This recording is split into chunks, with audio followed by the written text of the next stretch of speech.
Η οζώδης δερματίτιδα των βοηδών είναι μια ασθένεια η οποία προσβάλλει αποκλειστικά τα βοηδή. Δημιουργεί όμως τεράστια προβλήματα και έχει οικονομικές συνέπειες σε ό,τι αφορά την παραγωγή.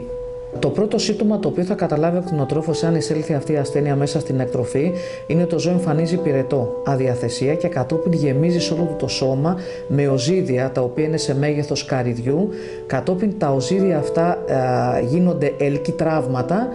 Εμφανίζει επίσης η ελόρια γιατί αυτά εντοπίζονται κυρίως στη στοματική κοιλότητα.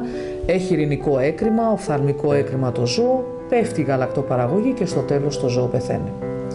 Η ασθένεια αυτή μεταδίδεται κυρίως με τα έντομα, με τις μύγες, με τα κουνούπια, με τα τσιμπούρια κυρίως και λιγότερα άμεσα από ζώο σε ζώο ή με τη μεταφορά μολυσμένων οχημάτων, τροφών και ανθρώπων.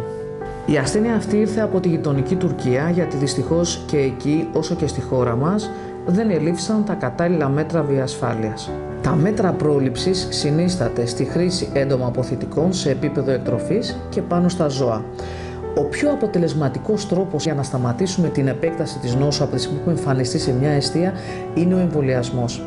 Γι' αυτό το καλοκαίρι, όταν πληροφορηθήκαμε ότι ήρθε η ασθένεια στη χώρα μας, με την παρέμβασή μας και τη συνδρομή πολύ διακεκριμένων κτηνιάτρων τόσο από τη χώρα μας, από την Ελλάδα, όσο και από την Ευρωπαϊκή Ένωση, κατορθώσαμε κατά παρέκκληση με την αιγίδα του Υπουργείου Αγροτικής Ανάπτυξης και Τροφίμων να έρθει στη χώρα μας το εμβόλιο για την οζώδη δερματίτιδα, να εμβολιαστούν τα πρώτα ζώα στον Εύρο και εκεί είδαμε πραγματικά ότι αρκετές μέρες μετά τον εμβολιασμό, σε πολύ σύντομο χρονικό διάστημα, σταμάτησε η επέκταση της νόσου στον Εύρο.